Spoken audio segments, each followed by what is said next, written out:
Hi friends, welcome to infopost Telugu. మనము గత కొన్ని రోజులుగా చేసిన వీడియోస్లో ప్రధానమైన క్వశ్చన్స్ ఈరోజు టాపిక్గా మీకు వివరిస్తానండి.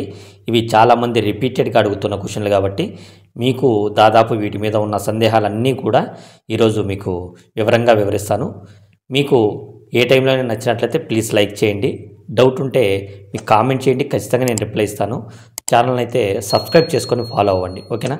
ప్రధానంగా జీడిఎస్ థర్డ్ మెరిట్ లిస్టు ఎప్పుడు రిలీజ్ అవుతుందని చాలామంది అయితే మెసేజ్ చేస్తున్నారండి. ఇంతకుముందే నేను జీడిఎస్ థర్డ్ మెరిట్ లిస్ట్ గురించి వివరంగా చర్చించాను, కానీ వీడియో పూర్తిగా చూడకుండానే చాలామంది అయితే కామెంట్ చేస్తున్నారు.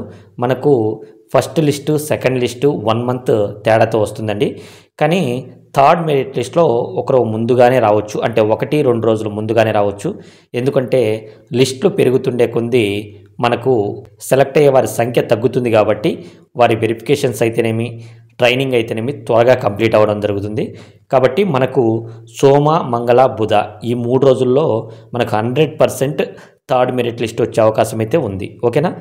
నెక్స్ట్ ట్రాన్స్ఫర్ 1 ఇయర్ సర్వీస్కి ఎవరు ఎలిజిబుల్ అని అడుగుతున్నారండి. మనకు ట్రాన్స్ఫర్ రూల్స్ అయితే చేంజ్ అయ్యింది, అందరికీ తెలిసిందే. 2024 జూలై ముందు జాయిన్ అయిన వారికి మాత్రమే 1 ఇయర్ ట్రాన్స్ఫర్ ఎలిజిబుల్ అండి. అంటే వారికి 1 ఇయర్ సర్వీస్ కంప్లీట్ అయి ఉంటే వారు ట్రాన్స్ఫర్కి అనేది అప్లై చేసుకోవచ్చు.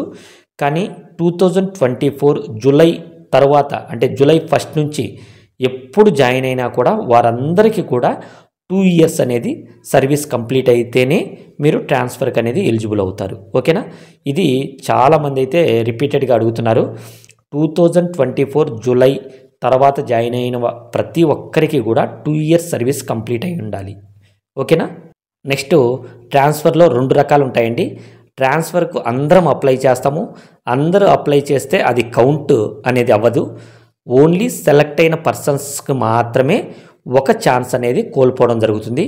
ఇది కూడా మీరు జాయిన్ అయినా అవ్వకపోయినా కంపల్సరిగా ఒక కౌంట్ అనేది వెళ్ళిపోతుంది, ఓకేనా. చాలామంది మెసేజ్ చేస్తున్నారు, సార్ నేను సెలెక్ట్ అయ్యాను కానీ రిఫ్యూజ్ చేసుకున్నాను, నాది కౌంట్ అవుతుంది అని అడుగుతున్నారు. కంపల్సరిగా మీరు రిజెక్ట్ చేసినా ఒకవేళ చేరినా ఎటువంటి దశలో అయినా మీకు అనేది ఒక ఛాన్స్ అనేది కోల్పోవడం జరుగుతుంది. బాయ్స్కి అయితే మ్యాక్సిమం 2 ఛాన్సులు ఉంటాయి, గర్ల్స్కి అయితే 3 ఛాన్సులు ఉంటాయి. కాబట్టి ఒక ఛాన్స్ అనేది కోల్పోతారు. నెక్స్ట్ ఐటీ 2.0 ఎప్పుడు అమలు అవుతుంది అని అడుగుతున్నారండి. ఐటీ 2.0 అనేది మన పోస్ట్ ఆఫీస్ జీడిఎస్లో, అంటే బీపీఎం వర్క్లోను, ఏబీపీఎం వర్క్లోను, డాక్ సేవక్ వర్క్లోను, ఈవెన్ ఎస్ఓ వర్క్లోను కూడా మనకు చాలా అయితే మార్పులు జరగబోతున్నాయి.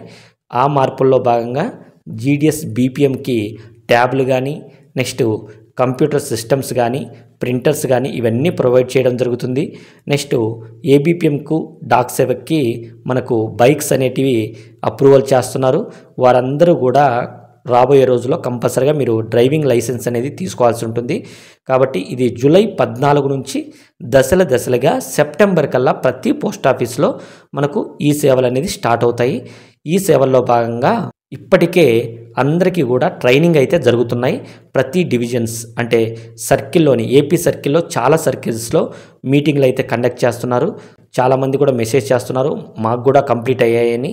కాబట్టి ఇవన్నీ కూడా జూలై లోపు మీటింగ్స్ అన్నీ అయిపోతాయండి. నెక్స్ట్ జూలై 14 తర్వాత మనకు మొబైల్ యాప్స్ అన్నీ కూడా తీసేయడం జరుగుతుంది. కొత్తగా ఐటీ 2.0లో భాగంగా ఇంటర్నల్ మొబైల్ యాప్స్ మనకు ఓపెన్ అవుతాయి, వాటి ద్వారానే వర్క్ ఉంటుంది.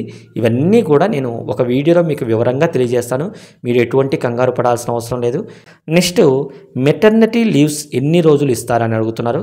అంటే లేడీస్కి అనేది ప్రెగ్నెంట్ అయినప్పుడు వీరికి సెంట్రల్ గవర్నమెంట్ రూల్స్ ప్రకారము 180 డేస్ అనేది లీవ్ శాంక్షన్ ఇస్తారండి. ఈ లీవ్లో భాగంగా వారికి ఫుల్ శాలరీ అనేది అందుతుంది. కాబట్టి 6 నెలల పాటు వాళ్ళు ఫుల్ శాలరీతో ఇంటి దగ్గరే ఉండి రెస్ట్ తీసుకోవచ్చు. ఆ ప్లేస్లో ఎవరినైనా మనము అక్కడ పనిచేసే అవకాశం కల్పిస్తారు. మీరు బెస్ట్ ఏంటంటే మీకు తెలిసిన, అంటే 10th క్లాస్ పాస్ అయిన మీ రిలేటివ్స్లో ఎవరినైనా ఒకరిని అక్కడ గైడ్ చేస్తూ వారిని పెడితే ఆ శాలరీ కూడా మీరు వినియోగించుకునే అవకాశం ఉంటుంది. కాబట్టి ఒకవేళ హస్బెండ్ చేస్తుంటే వైఫ్ని కానీ, వైఫ్ చేస్తుంటే హస్బెండ్ కానీ, లేదా మీకు దగ్గర బంధువులను కానీ పెట్టి మీరు ఆ శాలరీని కూడా యూటిలైజ్ చేసుకోవచ్చు. అంటే మీకు దీనికి సంబంధించి ఐపీ గారు ఇన్స్పెక్టర్ ఆఫ్ పోస్ట్ ఆఫీసెస్ కానీ, ఎస్పీ గారు సూపరింటెండెంట్ ఆఫ్ పోస్ట్ ఆఫీసెస్ కానీ వీరిని రిక్వెస్ట్ చేసుకొని మీరు దీనికి అనేది అప్లై చేస్తే ఆ స్టాప్ గ్యాప్ అనేది మీకు సంబంధించిన వారికే ఇచ్చే అవకాశం అయితే ఎక్కువగా ఉంటుంది. ఓకేనా? కాబట్టి మీకు ఎటువంటి డౌట్ ఉన్నా కామెంట్ చేయండి. వీక్లో ఎప్పుడైనా సరే Q&A ఏర్పాటు చేస్తాను. దయచేసి ఛానల్ అయితే ఫాలో అవ్వండి. Thank you.